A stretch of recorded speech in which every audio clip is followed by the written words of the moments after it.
भगवान के भरोसे पे जो है चल रहा है कि भगवान के भरोसे पे जो है चल रहा है कि भगवान के भरोसे अपने परिवार का पालन पोषण कर रहे हैं mid day meals cook union के लोग। क्योंकि उम्मीद ये है कि सरकार पुरानी थी उसने कुछ नहीं किया, अब नई सरकार है वो करेगी।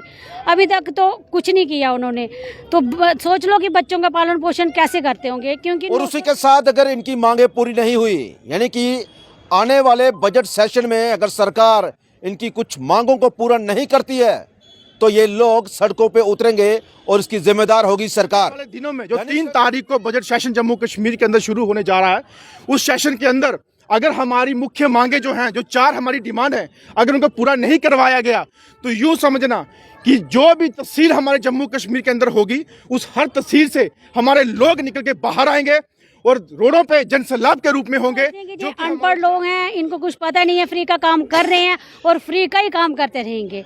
सत्य कहेंगे, सत्य लिखेंगे, सत्य चलेंगे। दैनिक स्टार समाचार में आप सभी का स्वागत है। मैं हूं अरुण शर्मा।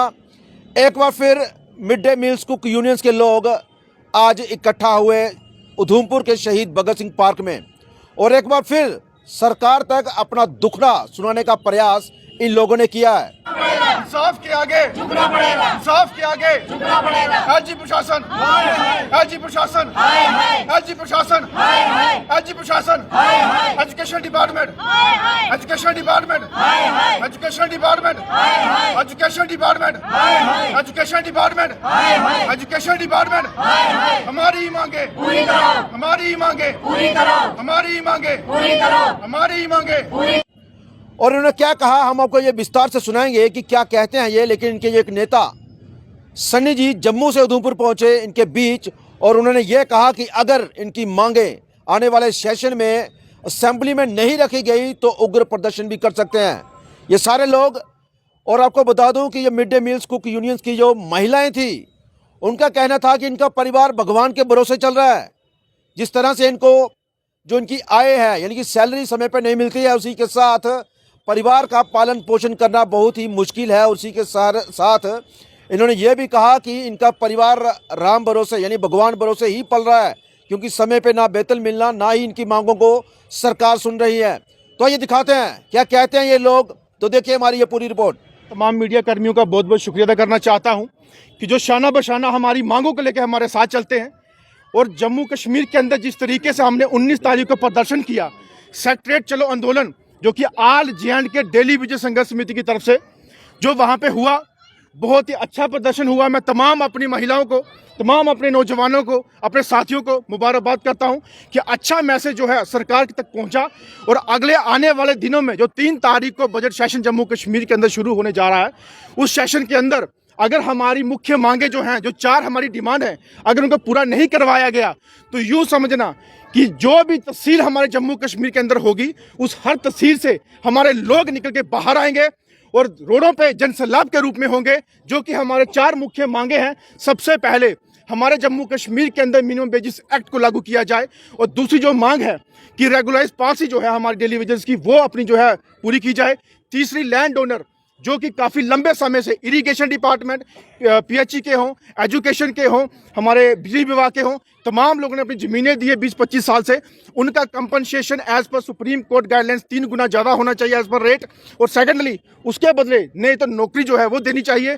और फोर्थ हमारी जो डिमांड है वो ये है कि रिटायरमेंट के बाद इन डेली वेजेस की जो पॉलिसी है उसको अच्छे से फ्रेम किया जाए कि इनको क्या दिया जाएगा। ये 4 हमारी जो प्रमुख डिमांड है, अगर ये बजट सेशन के अंदर पूरी नहीं करवाई गई तो यूं समझना कि हर तहसील के अंदर से ये तमाम लोग घरों से बाहर निकलेंगे, अकेले नहीं अपनी फैमिली के साथ निकलेंगे, और जनसैलाब के रूप में हर तहसील के अंदर, हर रोड के अंदर जो है इनका जनसैलाब होगा। और अपनी मांगों को पूरा करवाने के लिए हम किसी भी हद तक जो है वो जा सकते हैं, उसका जिम्मेवार प्रशासन और यहाँ की मौजूदा सरकार खुद होगी। मैं मीडिया कर्मियों का धन्यवाद करते हैं कि जो हमारे साथ चलते हैं, जिनको पता है कि काफ़ी समय से ये संघर्ष चल रहा है, पर सरकार को अभी तक पता ही नहीं चल रहा है कि ये कब से ये काम कर रहे हैं, कब से ये रोडों पे खड़े हैं, कब से ये अपनी डिमांड जो है ये कह रहे हैं। और अभी तक सरकार कुछ भी जो हमारी डिमांड है पूरी नहीं कर रही है, क्योंकि वो सोचते हैं कि जो अनपढ़ लोग हैं इनको कुछ पता नहीं है, फ्री का काम कर रहे हैं और फ्री का ही काम करते रहेंगे। इनको हम जैसे बोलते हैं ना कि बंधुआ मजदूर की बात ही, जैसे पहले कि अंग्रेज़ों ने यहाँ पे अपने राज चलाने के लिए यहाँ पे लोगों को गुलाम करके रखा था, उसी प्रकार से सरकार भी इस तरह से ही हम कुकों को जो है वो यूज़ कर रहे हैं। 900 रुपया जो पहले 1000 था अब 900 देते हैं। 900 वो साल के बाद देते हैं। वो साल में कुक कहाँ से क्या करेगा, क्या खाएगा, क्या पालन पोषण अपने बच्चों का करेगा, ये सरकार की कोई जिम्मेवारी नहीं बनती है, क्योंकि हम सरकार का काम कर रहे हैं फ्री में। उनको वही अच्छा लग रहा है कि फ्री में काम कर रहे हैं, फ्री में खाना बन रहा है। सरकार को जब तक ये पता है कि स्कूलों में बच्चे बढ़ गए हैं, 40 थे 50 हो गए, 60 हो गए, उनका राशन बढ़ रहा है, चावल बढ़ रहे हैं, तेल बढ़ रहा है, दालें बढ़ रही हैं, जो उन्होंने पैसे देने वो उनको पता चल रहा है। ये नहीं पता चल रहा कि महंगाई के दौर में जो कुक हैं इनकी भी पे जो है वो भी बढ़नी चाहिए। 1000 लेते थे, 900 कम कर रहे हैं, बढ़ा नहीं रहे हैं। क्यों? क्योंकि फ्री में काम कर रहे हैं, तो वही उनको उसका ही फ़ायदा लेके सरकारी स्कूलों में जो है मतलब चला रहे काम। वो सोच रहे हैं इनका चल रहा है जैसे, चलो हमारा घर जो है वो हमारे पैसों में तंगी नहीं आनी चाहिए, ये जैसे मर्जी करें। वोट के वक्त उन्हें हर एक गरीब दिखता है, हर एक टूटा फूटा घर भी दिखता है, उसका भी दरवाज़ा खटखटाते हैं वो कि भाई वोट दो, हम जीतेंगे, हम आपका काम करेंगे। हाथ ऐसे जोड़ते हैं, जब वो जीत जाते हैं उनके हाथ जुड़ जाते हैं क्या काम करने के लिए। जो भी कुक गांव से बूढ़े बुजुर्ग कुछ बेचारे काम करते करते अंधे हो गए, चूल्हे पे काम करते हैं, लकड़ियाँ खुद लाते हैं, पानी खुद लाते हैं।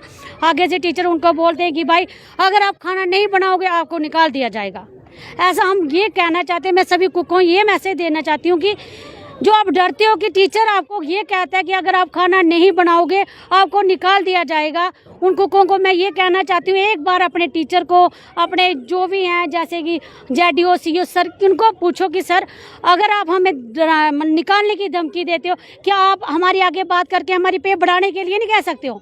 अगर ये नहीं कह सकते तो आप हमें अपने हक की मांग के लिए कहीं मीटिंग में जाने के लिए हमारे कुकों को नहीं रोका जाएगा, क्योंकि अगर आप उनकी पे नहीं बढ़ा सकते हो, उनको बढ़ा नहीं सकते, उनको निकालने का हक भी आपको नहीं है और ना ही आप निकाल सकते हो। अगर ये सेंटर की स्कीम है, सेंटर हमें 900 दे रहा है तो हम अपनी डिमांड सेंटर तक ले जाने के लिए तैयार हैं, क्योंकि हमारे साथ जैसे कि सन्नी भैया हमने जब भी जहाँ भी जैसे भी बुलाया होगा हमारे साथ वो आए हैं खड़े। और हाँ, अब हमें ये उम्मीद है, हमें भरोसा है कि हम जब तक हमारी मांग पूरी नहीं होती हम तब तक चलेंगे, क्योंकि भैया हमारे साथ, अब हमें डरने की कोई ज़रूरत नहीं है। कुकों को यही मैसेज दे रही हूँ कि घर से निकले, जब हमारे साथ एक बंदा चल रहा है और हमारी आवाज़ ऊपर तक ले जा रहा है तो हमें उनके साथ चलना है, सहयोग देना और अपनी लड़ाई जो है वो जीत के हासिल लेनी है। देखिए भरोसे पे, वही भगवान के भरोसे पे जो है चल रहा है, क्योंकि उम्मीद ये है कि सरकार पुरानी थी उसने कुछ नहीं किया, अब नई सरकार है वो करेगी। अभी तक तो कुछ नहीं किया उन्होंने, तो सोच लो कि बच्चों का पालन पोषण कैसे करते होंगे, क्योंकि 900 रुपया जो वो हमें साल के बाद मिलता है, तो एक साल में हम कैसे अपने बच्चों का जो भी है उनकी डिमांड, उनकी स्कूल फीस कैसे चलाते होंगे। ये गवर्नमेंट को भी सोचना चाहिए कि कैसे किस तरह से हम अपना काम हम पूरे मतलब कि होनेस्ट होके कर रहे हैं कि हमने खाना बनाना ही बनाना, सिवाय एतवार के, बाकी हर दिन हम खाना बनाते हैं। तो हमें सरकार को भी ये ध्यान में रखना चाहिए कि ये अपना काम ईमानदारी से कर रहे हैं, तो उनको भी हमारी जो ये पे है इसके लिए कुछ सोचना चाहिए। जो जैसे बुज़ुर्ग हैं वो बीमार भी होंगे, जब उनको पूछेंगे कहाँ, हम स्कूल में हैं, खाना बना रहे हैं, 200 बच्चा है, 250 बच्चा है, वहाँ पे खाना बन रहा है, कोई दिन छुट्टी नहीं है, आप रिपोर्ट उधर वो देख सकते हैं, तो कर ही रहे हैं।